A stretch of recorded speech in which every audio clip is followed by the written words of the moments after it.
Eu vou conversar agora com o André Luiz Rocha. O André ele é veterinário, especialista em biotecnologia da reprodução e produção de ruminantes, inspetor técnico da Associação Brasileira dos Criadores de Ovinos e também membro do colegiado de jurados da Sociedade de Criadores da África do Sul. André, é um prazer tê-lo aqui no nosso programa para falar sobre um tema importantíssimo que é a criação de ovinos. Tudo bem, André? Tudo jóia. Prazer é meu. Opa! Um amigo chamar na mesa. Então, André, a criação de ovinos vem aí, e o Brasil exportando mais de 50%, 60% de carne de ovinos, né? E um baita do mercado aberto, né? O Brasil, na realidade, ele importa, né, a carne de ovinos. Nós somos o maior produtor da América do Sul, das Américas. Nós somos os maiores produtores. Mas, mesmo assim, a gente não consegue suprir o nosso mercado de São Paulo. Então, é uma coisa a se pensar, né? Um mercado aberto. Né? Agora, por que isso acontece? É tradição do brasileiro? O que é isso aí? Por que não se investe nesse tipo de negócio, que é um baita do negócio até em nível internacional?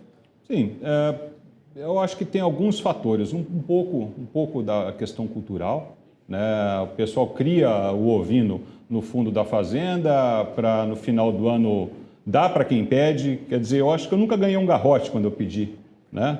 Ou quem sabe um máximo leitãozinho, mas o pessoal tem essa cultura. E a ovinocultura, a rentabilidade dela, ela é maior do que a bovinocultura. Nós temos uma rentabilidade superior à bovinocultura.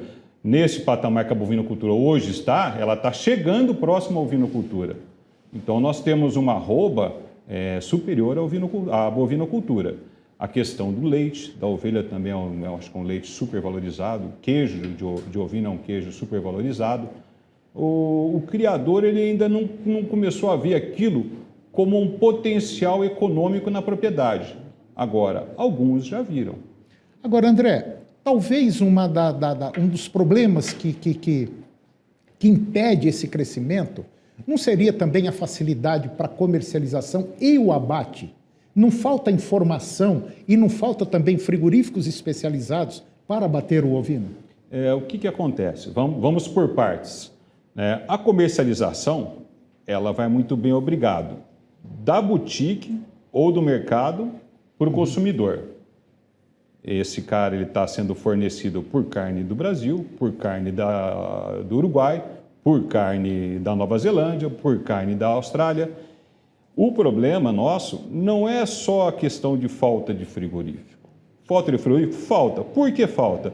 Porque o frigorífico ele tem que ter uma pequena adaptação para a ovinocultura. O que é uma pequena adaptação? O ovino ele é menor do que o bovino. Então, a entrada, onde tem a insensibilização do animal, passou dessa parte, é corrente no gancho, é tudo igual.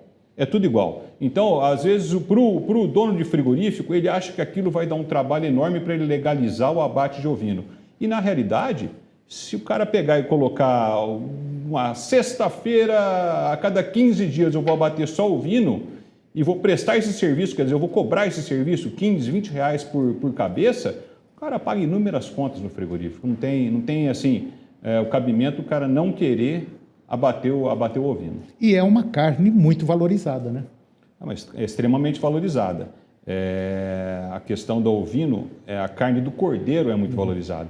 O que é o cordeiro? É um animal jovem. Quanto mais jovem, quanto menos ele chegar na idade da puberdade, a carne com ela bem mais macia, mais saborosa. Essa é a carne valorizada, mas a gente não pode esquecer da carne da ovelha. A ovelha é uma carne saborosa e dessa carne você pode fazer inúmeros pratos, né? Você pode fazer inúmeras coisas, não sendo só, como dizem, a ovelha é o carré e o pernil e a paleta. Não, você tem inúmeros pratos que você pode fazer com a carne ovina. Em relação à criação, qual seria um tamanho mínimo de fazenda, de propriedade rural, para eu começar uma criação de ovelhas? Então, hoje, por acaso até hoje, eu estava conversando com um rapaz que ele me ligou, ele tem quatro alqueires de terra e ele quer começar com ovinocultura. Então, eu expliquei para ele, eu falei, bom, primeiro nós vamos ver a sua propriedade. 4 alqueires são 20 hectares de terra. Isso. vamos ver sua propriedade, vamos conhecer. O que ela tem? O que você quer? Você quer entrar no animal de genética? Você quer entrar no animal de carne? Você quer fazer leite? Você vai querer fazer esse alimento? Você vai querer fazer esse animal pastejar? Então, a gente tem uma conta simples que se fala em 10 animais por hectare. Tá, eu gosto de jogar esses 10 animais um pouco para baixo, 7 animais por hectare. 7 animais por hectare você não sofre na seca. Mas nós estamos falando isso sem suplementação. Se você for suplementar esses animais, você tem, né, uma infinidade de animais por hectare, né? É igual o bovino, então. Dependendo da suplementação que você fizer, você pode tratar isso aí no curso, você faz, vamos dizer, entre aspas, um confinamento a pasto. Exatamente. No caso da ovinocultura leiteira, por exemplo. Ovinocultura leiteira, você sabe que você vai ter que suplementar, igual a vaca. Nesse caso de você ter que suplementar, você pode adensar o número desses animais. Uma curiosidade, enquanto com 10 quilos de leite de vaca você consegue fazer um de queijo, você com 4 quilos de leite de ovelha você faz um de queijo. Hoje, uma ovelha boa na produção de leite, o que ela me dá dia? Bem tratada, em condições excelentes. Alto nível de profissionalismo. Alto nível, vamos falar em 2 quilos dia, tá? É um leite muito nobre. Então, vamos falar em alto nível, 2 quilos dia. Você tendo um nível razoável, 1,5 kg dia, você consegue ter esse processo. Uma pergunta que pediram para que eu fizesse para você.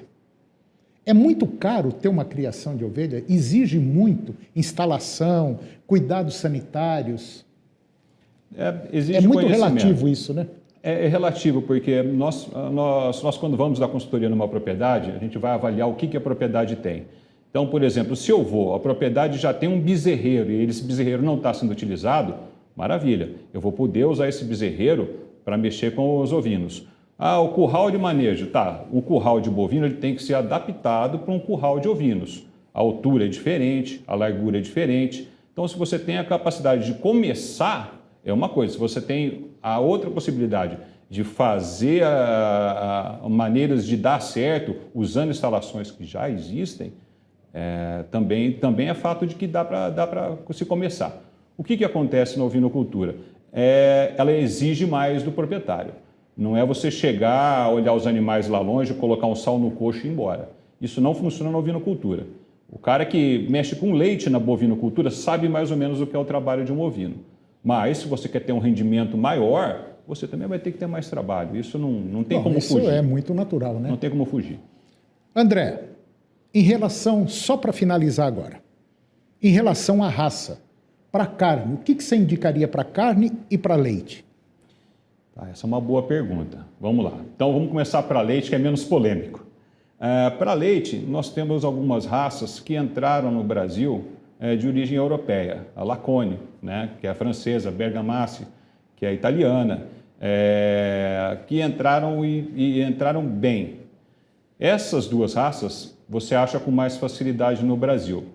Tem também uma raça que chama East Friesen, também é muito produtora de leite, um leite de muito boa qualidade. Nós temos usado os reprodutores East Friesen e tem dado um acerto muito grande com essas outras duas raças maternas. Questão de carne. Bom, a questão de carne, no Brasil, a raça materna hoje é usada a santinês. Eu não posso nem falar santinês, mas sim um santineizado. São animais com características parecidas de santinês. Essas raças maternas são de grande volume, então por isso são usadas como materna. Na paterna, o que tem se usado muito é o Dorper e o White Dorper. Eu acho que eu tenho dados para afirmar que o White Dorper sai um pouco na frente na questão de produção de carne e de uma característica de carcaça melhor. Mas nós nunca podemos esquecer o Suffolk, um Willie de France, um Texel, um Hampshire e outras raças que também são raças carniceiras, né? Quer dizer, de maneira geral, essas raças para carnes, todas elas são boas, vai depender praticamente do manejo que o produtor fizer. Se fizer tudo dentro como manda o figurino, pode ter certeza que o resultado é muito bom. André, eu agradeço demais a sua presença aqui no nosso programa. Eu acho que deu para esclarecer um monte de dúvidas que muita gente havia me solicitado. E eu gostaria de trazê-lo novamente aqui para você dar assim, uma visão mais geral, mais abrangente, mais técnica da criação de ovinos, ok? Muito obrigado, André. Quando precisar, estamos às ordens. Tá ok, meu irmão. Obrigado, André. E o programa de hoje chegou ao fim. E eu termino com a seguinte frase: educação é o que sobra depois que você esquece o que aprendeu na escola. Um grande abraço, muito obrigado pela sua companhia, que Deus os abençoe e até o próximo programa.